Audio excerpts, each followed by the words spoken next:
for today's video guys is about ano ba yung mga dapat nating iwasan during pagniniig.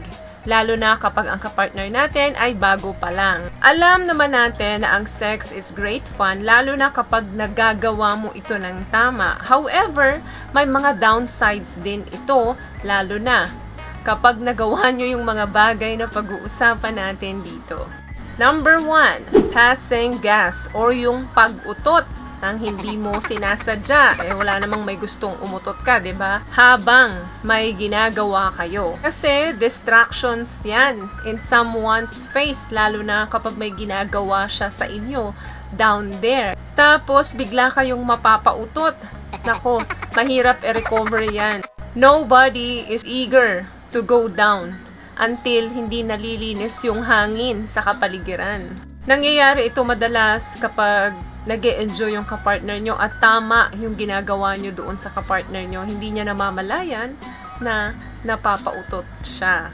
Number 2, not kissing. Believe it or not, maraming nakakalimot neto during pagniniig, lalo na kapag mainit na yung labanan ninyo. Well, sa first siguro mag-start sa kissing. Pero once na nag-start na kayo ng inyong pagniniig, nakakalimutan ninyong humalik doon sa mga kapartner ninyo.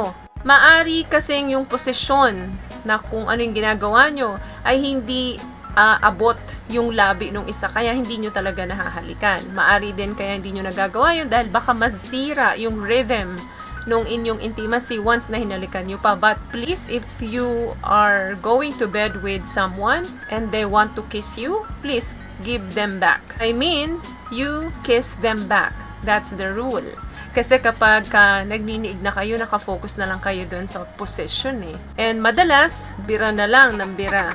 Number 3, calling out the wrong name. Maaring may iba nang naka-experience sa inyo neto. Yes, nakaka-guilty yun once na nakalimutan mo yung pangalan ng kapartner mo.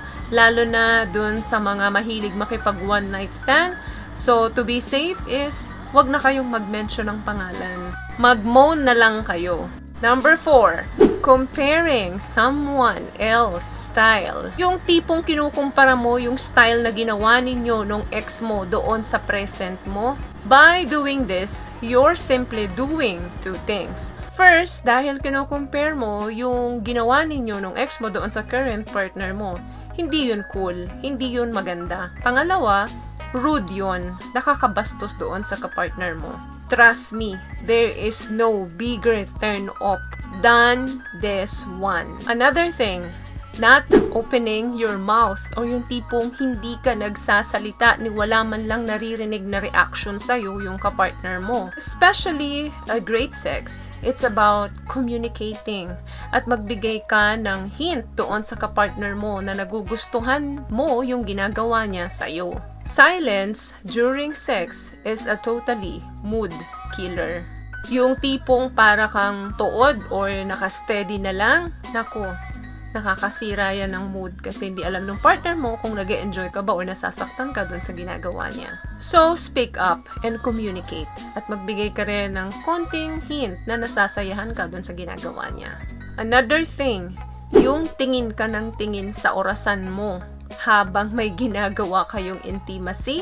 May mga ganun lalo na kapag nagsa-start pa lang, tapos check sila ng check sa time nila or pagkatapos, panay na ang tingin sa orasan nila. Nagbibigay senyales ito doon sa kapartner mo na nabuboard ka na, kaya panay na ang tingin mo sa orasan mo. Yung para bang tipo na gusto mo na matapos agad. Another thing, climaxing too soon or too late. This one is especially for men. You have to control your muscle to make sure you ejaculate at the right time. Yung maagang matapos ka, maaring yung kapartner mo is unsatisfied sa'yo. Yung matagal naman na matapos ka, maaring mag-lead yun sa partner mo ng inip. Mainip siya or baka nasasaktan na siya dahil hindi na siya gaano naglulubricate kapag masyado kang matagal. Para maiwasan to, I suggest mas magbigay kayo ng maraming time sa foreplay. Another thing, surprise.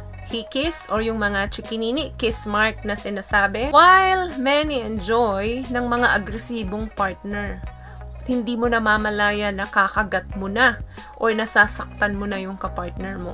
Doon sa part ng katawan niya. Pag nagagawa mo to, pwedeng magbigay ng discomfort, feeling, and pain ito doon sa kapartner mo, mapalalaki man or mapababae. So, make sure your partner is fully excited kapag ginawa mo to. Once na binabite mo yung kanyang neck, yung kanyang shoulder, yung kanyang tenga, siguraduhin mo na arouse na rin yung kapartner mo.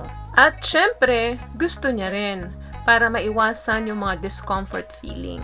Last one, insulting their genitals. Napakamaling gawain nito guys, yung tipong mapipintasan nyo yung genital part nung inyong partner kahit na ba pabiro ito. Kasi hindi mo naman siya dinala doon sa bed para pintasan siya o para i-inspect kung ano yung maliit or yung malaking bahagi ng katawan niya. Ayaw ng babae na naririnig na bakit hindi ka shave, ang pangit tuloy tingnan ng iyong pipay. And ayaw din naman madinig nung lalaki na uncut yung kanilang junjun or yung tipong maliit yung kanilang junjun.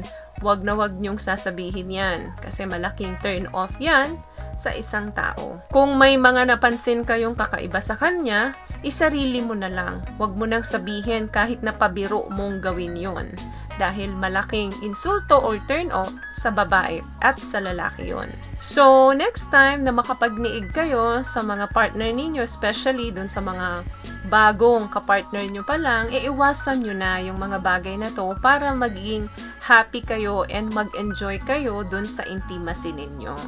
So, yun lang guys ang video natin for today. I hope may nakuha po kayong mga tips sa pinag-usapan natin ngayon. At kung nagustuhan niyo po ang video natin, pakibigyan lang po ako ng isang malaking thumbs up, comment down below, at sa mga hindi po nakakapag-subscribe, huwag niyo pong kalimutan i-click ang subscribe button dyan sa baba. Libre po iyan. And also click the notification bell para in case may mga bago po tayong video is mabigyan po kayo ng notification ni YouTube. Once again guys, palagi po kayong mag-iingat at palagi po kayong manalangin. Thank you guys for watching and see you on my next one. Always love yourself and be a blessing.